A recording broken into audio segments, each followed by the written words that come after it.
నీలం తెలుగు ముచ్చట్లు యూట్యూబ్ ఛానల్కి స్వాగతం. నేను డాక్టర్ నీలం వెంకటేశ్వర్లు. ఈ వీడియోలో 2023-24 విద్యా సంవత్సరానికి గాను మారిన 10వ తరగతి తెలుగు ప్రశ్నాపత్రం యొక్క సరళిని తెలుసుకుందాం. ఆంధ్రప్రదేశ్ ప్రభుత్వం 10వ తరగతి పబ్లిక్ పరీక్షలను 6 పేపర్లకు కుదించిన విషయం మనకు తెలిసిందే. ఇందులో భాగంగా బ్లూ ప్రింట్తో కూడిన ఎస్ఎస్సి నమూనా ప్రశ్నాపత్రాన్ని విద్యాశాఖ ఇటీవలే విడుదల చేయడం జరిగింది. ఈ విద్యా సంవత్సరం ప్రవేశపెట్టిన తెలుగు ప్రశ్నాపత్రంలో ప్రశ్నల సరళిలో అదేవిధంగా మార్కుల కేటాయింపులో కూడా అనేక మార్పులు జరిగాయి. ఈ మార్పులకు అనుగుణంగా మనం విద్యార్థులని పరీక్షలకు సన్నద్ధం చేయాల్సినటువంటి అవసరం ఉంది. ముందుగా బ్లూ ప్రింట్ని, ఆ తర్వాత మోడల్ పేపర్ను విశ్లేషించుకుందాం. తెలుగు ప్రశ్నాపత్రాన్ని 3 విభాగాలుగా ఇవ్వటం జరిగింది. విభాగం 1 అవగాహన ప్రతిస్పందన 32 మార్కులు, విభాగం 2 వ్యక్తీకరణ సృజనాత్మకత 36 మార్కులు, విభాగం 3 భాషాంశాలు 32 మార్కులు. ఇలా మొత్తం 3 విభాగాలుగా ప్రశ్నపత్రాన్ని ఇవ్వటం జరిగింది. తర్వాత పాఠ్య భారత్వ పట్టికను పరిశీలిస్తే పద్య భాగం నుంచి 20 మార్కులు, గద్యం పరిచిత అపరిచిత గద్యాలతో కలిపి 20 మార్కులు, ఉపవాచకం 20 మార్కులు, పద్యం గద్యం నుండి సృజనాత్మక ప్రశ్నలకు 8 మార్కులు, భాషాంశాలకు 32 మార్కులు కేటాయించడం జరిగింది. ఇక ప్రశ్నానురూప భారత్వ పట్టికను పరిశీలిస్తే ముందుగా వ్యాసరూప ప్రశ్నలు మొత్తం 7 ఉంటాయి. ఒక్కోదానికి 8 మార్కుల చొప్పున మొత్తం 56 మార్కులు. ఈ 7 వ్యాసరూప ప్రశ్నలు కూడా విభాగం 1లో 4 ప్రశ్నలు, విభాగం 2లో 3 ప్రశ్నలు ఇవ్వటం జరుగుతుంది. తర్వాత లఘు ప్రశ్నలను పరిశీలిస్తే మొత్తం 3 లఘు ప్రశ్నలు ఇవ్వటం జరుగుతుంది. ఒక్కొక్క దానికి 4 మార్కుల చొప్పున మొత్తం 12 మార్కులు కేటాయించారు. ఈ 3 లఘు ప్రశ్నలు కూడా మనకి విభాగం 2లో కనిపిస్తాయి. తర్వాత అతి లఘు ప్రశ్నలు ఇవి మొత్తం 9 ఇవ్వటం జరుగుతుంది. ఒక్కొక్క దానికి 2 మార్కుల చొప్పున మొత్తం 18 మార్కులు కేటాయించారు. ఈ అతి లఘు ప్రశ్నలు మనకి విభాగం 3లో చూస్తాము. తర్వాత లక్షాత్మక ప్రశ్నలు ఇవి మొత్తం 14 ప్రశ్నలు ఇవ్వటం జరుగుతుంది. ఒక్కొక్క దానికి ఒక్కొక్క మార్కు చొప్పున మొత్తం 14 మార్కులు కేటాయించారు. ఈ 14 లక్షాత్మక ప్రశ్నలు కూడా మనం విభాగం 3లోనే చూస్తాము. ఓవరాల్గా బ్లూ ప్రింట్ని పరిశీలించినట్లయితే పద్య భాగానికి కేటాయించిన 20 మార్కుల్లో అవగాహన ప్రతిస్పందన నుంచి వ్యాసరూప ప్రశ్న 1, వ్యక్తీకరణ సృజనాత్మకత నుంచి వ్యాసరూప ప్రశ్న 1, లఘు ప్రశ్న 1 ఇవ్వటం జరుగుతుంది. అలాగే గద్య భాగానికి కేటాయించిన 20 మార్కుల్లో అవగాహన ప్రతిస్పందన నుంచి వ్యాసరూప ప్రశ్నలు 2 ఇవ్వడం జరుగుతుంది. వ్యక్తీకరణ సృజనాత్మకత నుంచి లఘు ప్రశ్న 1 ఇవ్వడం జరుగుతుంది.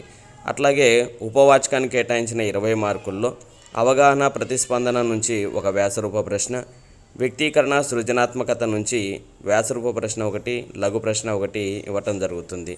ఇక సృజనాత్మక ప్రశ్న వచ్చేసి పద్య భాగం నుంచి కానీ గద్య భాగం నుంచి కానీ ఒక వ్యాసరూప ప్రశ్నగా అడిగే అవకాశం ఉంది. దానికి 8 మార్కులు కేటాయించడం జరిగింది. ఇక భాషాంశాలకు కేటాయించినటువంటి 32 మార్కుల్లో అన్ని పాఠ్యాంశాలకు సంబంధించినటువంటి పదజాలము వ్యాకరణ అంశాలను చదువుకోవాల్సి ఉంటుంది. ఇందులో అతి లఘు ప్రశ్నలు 9, తర్వాత లక్షాత్మక ప్రశ్నలు 14 ఇవ్వటం జరుగుతుంది. ప్రశ్నానురూప విశ్లేషణ పట్టిక, ఈ పట్టిక ద్వారా మనకి ఏ క్వశ్చన్లో ఏం అడిగేటువంటి అవకాశం ఉంది అనేటువంటి విషయాలను కూలంకషంగా ఇవ్వటం జరిగింది. ముందుగా విభాగం 1లో అవగాహన ప్రతిస్పందన నుంచి చూసుకుంటే క్వశ్చన్ నెంబర్ 1లో పరిచిత పద్యము ప్రశ్నలు మార్కులు 8 మార్కులు ఉంటుంది. వ్యాసరూప విభాగంలో ఇవ్వటం జరుగుతుంది. పద్య పాఠాలలో ఉన్నటువంటి చిన్న పద్యాలను ఇక్కడ ఇవ్వడం జరుగుతుంది. అది కూడా క్లియరెన్స్ ఇచ్చారు. ఆటవెలది తేటగీతి పద్యాలను మాత్రమే ఇవ్వటం జరుగుతుంది అనేటువంటి క్లారిటీ ఇచ్చారు. ఈ పరిచిత పద్యంలో 2 పద్యాలు ఇవ్వడం జరుగుతుంది. చాయిస్ ఉంటుంది విద్యార్థులకి, ఏదో ఒక దానికి ఆన్సర్ చేయొచ్చు. పరిచిత పద్యము వాటి కింద 4 ప్రశ్నలు ఇవ్వటం జరుగుతుంది. 4x2 8 మార్కులకు వాటి కేటాయించడం జరిగింది. తర్వాత రెండవ ప్రశ్న పరిచిత గద్యము, ఇక్కడ గద్యం ఇచ్చి 4 ప్రశ్నలు ఇవ్వటం జరుగుతుంది. 4 రౌండ్లు 8 మార్కులు. ఇక్కడ గద్య పాఠాలలో ఉన్నటువంటి ముఖ్యమైనటువంటి పేరాలు మాత్రమే ఇవ్వటం జరుగుతుంది. తర్వాత ప్రశ్న నెంబర్ 3లో ఉపవాచకం, ఇక్కడ సంఘటన క్రమం అడుగుతారు. ఇది ఇక్కడ ఇచ్చిన సంఘటనలు ఏ కాండకు చెందినవో గుర్తించి ఆ కాండాల పేర్లు రాయటం. అంటే 4 వాక్యాలు ఇవ్వటం జరుగుతుంది. ఆ వాక్యాలను ఇవి ఏ కాండం నుంచి ఇచ్చారో ఆ కాండం పేరు రాస్తే సరిపోతుంది. 4 వాక్యాలకి 4 కాండాల పేర్లు రాయాల్సి ఉంటుంది. 4 × 2 8 మార్కులు. గతంలో అయితే సంఘటన క్రమాన్ని ఇచ్చి వరుస క్రమంలో రాయమనేటువంటి వాళ్ళు ఈసారి వరుస క్రమం కాకుండా ఆ ఇచ్చినటువంటి వాక్యము ఏ కాండం నుంచి ఇచ్చారో ఆ కాండం పేరు రాయమని చెప్పేసి ఇక్కడ మార్పు చేయడం అనేటువంటిది జరిగింది. తర్వాత ప్రశ్న నెంబర్ 4లో అపరిచిత గద్యం ఇవ్వటం జరుగుతుంది. అపరిచిత గద్యం కింద 4 ప్రశ్నలు అడగడం జరుగుతుంది. ఒక్కో దానికి 2 మార్కులు చొప్పున 8 మార్కులు. ఏదేని అపరిచిత గద్యము లేదా వ్యవహార రూపం. ఉదాహరణకి పేర, లేఖ, ప్రకటన, పోస్టరు, కరపత్రం వంటి వాటిని ఇచ్చి ప్రశ్నలు అడగటం, జవాబులు రాయబడటం, ప్రశ్నలు తయారు చేయమనటం, ఇలాంటివి అడిగేటువంటి అవకాశం అక్కడ ఉంది. ఇది అవగాహన, ప్రతిస్పందన నుంచి మనకు అడిగేటువంటి 32 మార్కులకు ప్రశ్నల క్రమం అనేటువంటిది ఇలా ఉంటుంది. రెండవ విభాగం వ్యక్తీకరణ సృజనాత్మకత. ఈ విభాగంలో ప్రశ్న సంఖ్య 5 నుంచి 10 వరకు ఉంటాయి. 5వ ప్రశ్నలో కవి పరిచయం అడగడం జరుగుతుంది, లఘు ప్రశ్న. ఈ కవి పరిచయం పద్య భాగం నుండి మాత్రమే ఇవ్వటం జరుగుతుంది. తర్వాత 6వ ప్రశ్నలో నేపథ్యం కానీ ప్రక్రియ కానీ అడగడం జరుగుతుంది. ఇది కేవలం గద్య భాగం నుండి మాత్రమే ఇవ్వటం జరుగుతుంది. తర్వాత 7వ ప్రశ్నగా పాత్ర స్వభావాన్ని అడుగుతారు. ఇది ఉపవాచకం నుండి మాత్రమే అడగడం జరుగుతుంది. అలాగే 8వ ప్రశ్నగా వ్యాసరూప ప్రశ్న ఉంటుంది, విషయాత్మకం. ఇది పద్య భాగం నుండి మాత్రమే అడగటం జరుగుతుంది. కాబట్టి ఈ 8వ ప్రశ్నకి కేవలం పద్య భాగం నుండి మాత్రమే నేర్పించుకుంటే పిల్లలకి సరిపోతుంది. తర్వాత 9వ ప్రశ్న కూడా విషయాత్మక ప్రశ్నే, వ్యాసరూప ప్రశ్న. ఇది ఉపవాచకంలోని ఏ కాండం నుంచైనా అడిగేటువంటి అవకాశం ఉంటుంది. 2 ప్రశ్నలు ఒకే కాండం నుండి ఇవ్వరాదు అనేటువంటి ఒక విషయాన్ని కూడా మనకు అక్కడ స్పష్టం చేశారు. కాబట్టి ఉపవాచకము పాఠ్యాంశం నుంచి వ్యాసరూప ప్రశ్నల్ని ఇక్కడ ఇవ్వడం జరుగుతుంది. 10వ ప్రశ్న సృజనాత్మక ప్రశ్న, 8 మార్కుల ప్రశ్న. ఇది గద్యం నుండి 1, పద్య భాగం నుండి 1 ఇవ్వాలి. 2 ప్రశ్నలు ఒకే భాగం నుండి ఇవ్వరాదు.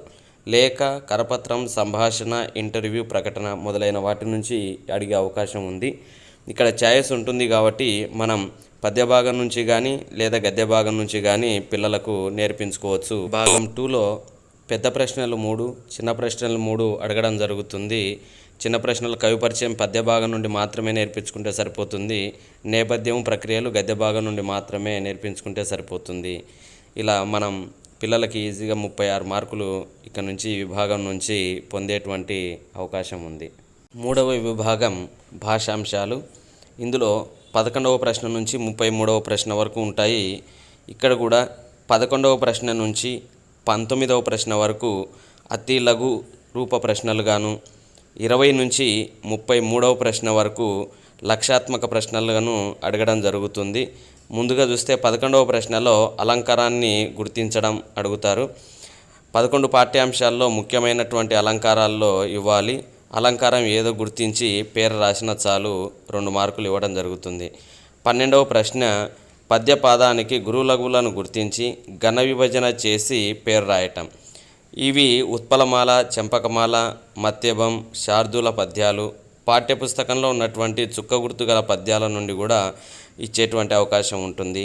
తర్వాత 13వ ప్రశ్నలో ఆ అనేటువంటి విభాగాలు ఉంటాయి. ఆలో ఒక వాక్యం ఇచ్చి అందులో ఒక పదానికి గీత గీసి అర్థం రాయమని అడుగుతారు. తర్వాత దాంట్లో బహుళైచ్ఛిక ప్రశ్న ఉంటుంది. 13 ఆలో అర్థాన్ని గుర్తించమంటారు. ఇవి పాఠంలో నుంచి తర్వాత పదవి జ్ఞానం నుంచి మాత్రమే అడగడం అనేటువంటిది జరుగుతుంది. తర్వాత 14వ ప్రశ్నలో పర్యాయ పదాలు రాయటం, పర్యాయ పదాలు గుర్తించటం.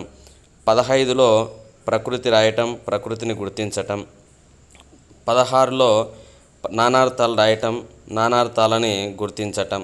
17లో వ్యుత్పత్త్యర్థం రాయటం, వ్యుత్పత్త్యర్థాన్ని గుర్తించడం అడుగుతారు. తర్వాత 18వ ప్రశ్నలో వాక్యంలోని జాతీయాన్ని గుర్తించి రాయమంటారు. ఇవి పాఠ్యపుస్తకం నుంచి కానీ లేదా ఉపవాచకంలో ఉన్నటువంటి జాతీయాల నుంచి కానీ అడిగేటువంటి అవకాశం ఉంది. తర్వాత 19వ ప్రశ్న కూడా జాతీయాలకు సంబంధించినటువంటిదే. జాతీయాన్ని ఇచ్చి ఈ జాతీయాన్ని ఏ సందర్భంలో ఉపయోగిస్తారో రాయమని అడగడం జరుగుతుంది. ఇవి కూడా మన వాచకం నుంచి కానీ ఉపవాచకం నుంచి కానీ అడిగేటువంటి అవకాశం ఉంది. 20వ ప్రశ్న నుండి 33వ ప్రశ్న వరకు లక్షాత్మక ప్రశ్నలు. మొత్తం 14 ప్రశ్నలు ఇవ్వడం జరుగుతుంది. ఒక్కొక్క దానికి 1 మార్కు చొప్పున మొత్తం 14 మార్కులు ఇవ్వటం జరుగుతుంది. 20వ ప్రశ్న సంధి పదాన్ని విడదీయటం, గుర్తించి రాయటం. తర్వాత 21వ ప్రశ్న సంధి పదాలను కలిపి రాయటం. 22 పదం ఏ సంధికి చెందినదో గుర్తించటం. ఇక్కడ ఇది బహుళైచ్ఛిక ప్రశ్నగా అడగడం జరుగుతుంది. తర్వాత 23వ ప్రశ్న సమాసానికి విగ్రహవాక్యాన్ని రాయమంటారు. 24 సమాసం పేరు గుర్తించటం. 20వ ప్రశ్న నుంచి 24వ ప్రశ్న వరకు పాఠంలో నుంచి కానీ లేదా పాఠ్యాంశం చివర ఉండేటువంటి అభ్యాసాల నుంచి మాత్రమే అడగడం జరుగుతుంది. ఇక 25వ ప్రశ్నలో ఆధునిక వచన రూపం గుర్తించటం. ఇవి మాతృభావన, ధన్యుడు, సముద్రలంఘనం, భిక్ష పాఠాల నుండి మాత్రమే అడగడం జరుగుతుంది. 26వ ప్రశ్న వ్యతిరేకార్థక వాక్యం రాయటం. ఇవి ఏ పాఠం నుంచి అయినా అడిగేటువంటి అవకాశం ఉంది. 27వది వ్యతిరేక క్రియను గుర్తించటం. 28 సామాన్య వాక్యాలను సంశ్లిష్ట, సంయుక్త వాక్యాలుగా గుర్తించటం. ఇది ఏ పాఠం నుంచైనా ఇవ్వచ్చు లేదా సొంతంగా కూడా అడిగేటువంటి అవకాశం ఉంది. 29 కర్తరి వాక్యానికి కర్మణి వాక్యాన్ని గుర్తించటం. ఇది కూడా పాఠాల నుంచి ఇవ్వచ్చు లేదా సొంతంగా కూడా ఇచ్చేటువంటి అవకాశం ఉంది.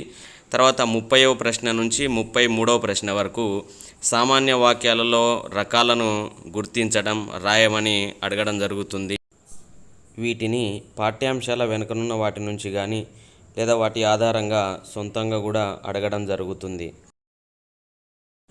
ఫ్రెండ్స్, ఈ వీడియోలో తెలుగు మోడల్ పేపర్కు సంబంధించిన బ్లూ ప్రింట్ని సమగ్రంగా వివరించానని అనుకుంటున్నాను.